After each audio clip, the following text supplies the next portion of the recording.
voilà, fidèles internautes, on continue avec Jodette Souaï TV.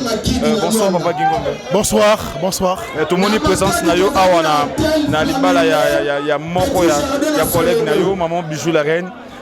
Conseil ni européen sa maman Bijou la reine parce que libala les éléments il y a facilité. Conseil ni européen ça y est libala nayo. Bon, moi je pense que Bijou la reine est suffisamment averti du fait que au Monique prophétie à Combo Wana la reine au Ami Pessa et s'accomplir familialement, coutumièrement, tu vois. Conseil européen ça y est que entamé étape encore l'étape la plus dure de la vie d'une personne. Le mariage n'est pas seulement la joie, le mariage est aussi une guerre. C'est une confrontation. C'est aujourd'hui qu'elle a pris l'engagement devant ses parents, devant nous, qu'à s'attacher à Mobalinae. Le plus dur reste à faire. Le plus dur reste à faire. Papa Gingombe, disons que artiste comédien bozarana bon mon côté mais quand même que namoni awa boza boye mais c'est vraiment bayete mais namoni bino bozarana déjà c'est bon pour bani na bateau balobaraki artiste comédien bolingi trop ba fertilité bozarana bon mon côté. Voilà ba comédien bazarana bon côté eza biloko ba taxa kabiso mais cela ne veut pas dire que le la artiste nyonso bayete que bolingo zate non. Et puis ceux qui ont compté pour au moins que chez les comédiens qui awawa et parce qu'on peut gagner pour ça sauter tout le qui est télé c'est tout à fait normal que tout a sélectionné et puis souvent fait typer ça ma moto ça dit toi et puis ce n'est que le coutumier les étapes qui restent attendre que par exemple Roya donc c'est peut-être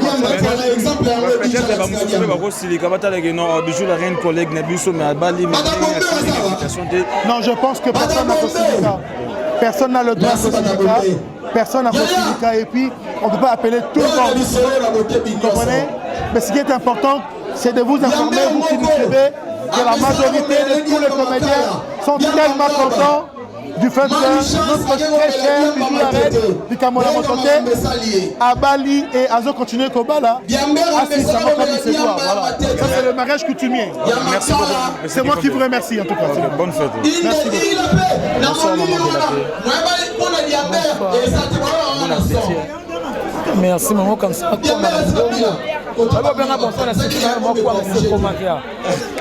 tout cas, comprenez ce moment de la paix, Manga laisser la vérité. Maman de la paix, tout le monde est présent na yo, na maman Bijou la reine.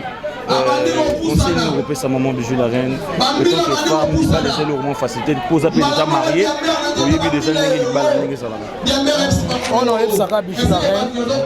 Il va les ans là mon laï. On va tomber là, on va s'apiter parce que l'autre est ça le surtout éviter. Mais pour être mieux dans son mariage, Ayoka beaucoup plus mobile nae, Azana son mission, à devoir mobile nae, on va la faire à tout moment. À Karamato inae, na libanda, na ba camarade, na ba famille, même na belle famille. Donc libala eza constitué na moi sina mobile. Eza na famille na belle famille. Mais il faut à devoir belle famille un respect des gars devoir la famille alinga belle famille nae des gars la famille malgré la comparaison n'est pas raison mais il faut aimer belle famille pour approcher belle famille vers nous et si quand va faillir les affaires mobile pour soutenir mobile nous à 100% pour que les balles prendre soin mobile comme il faut. Conseil mon ami d'enfance Bijou la reine Kilimanjaro. Conseil en fait sur mon Bakadio na madame Eric Bamba la Suisse. Donc on parle pour le meilleur et pour le pire. Attends on va pas se soutenir. Et ça c'est les lots. Si ça va roster dans la vie il y a des choses c'est un petit notre monité. Na liba la peine de revivre oh nanu to vivre mais tant union ma papa ezoya bitumbe ezoya makambo ezoya to se soutenir c'est soutenir na papier Rose la soudé na papier de part et d'autre donc Olingo et les cas papier Eric Diopé de ta part Linga Bijou à moi quel que soit ses défauts quel que soit ses erreurs on doit mieux placer pour notre moi si nous en sommes Oléo qui n'a ouvert à ma solo na bino foyer libanda bino moko bo sala na nzambe siku au son libala sans nzambe tozaka la bâti ma frère nzambe côté merci beaucoup maman de OK merci ine abandi ko ramper la mire moïbe la courage nyonso ayebisi bango bonsoir est-ce que Mikate Sali merci la mission nyonso le Zappesia ya Bijou la reine alati pembe tout le monde mimika bongo alati bleu na pembe oh ya mami abetika mama olangi na moto le mama marielle na okota mana bié mama olangi Bar Hotel, boîte à un prix abordable. Merci à Papa Paul Fikipo. Merci beaucoup. Merci à maman Nathalie Fikipo. Merci à maman Dr Mimi Kumbu. Maman Sarah Kadelo. Merci beaucoup. Merci à maman Karine Pala. Merci.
tout commence bien et finit bien. Donc vous avez vu l'image, comment est-ce que fait il y a maman Bijou la reine, ndenge l'équipe. Donc en tout cas félicitations à couple et félicitations à l'organisation qui vraiment les balles à Oyo.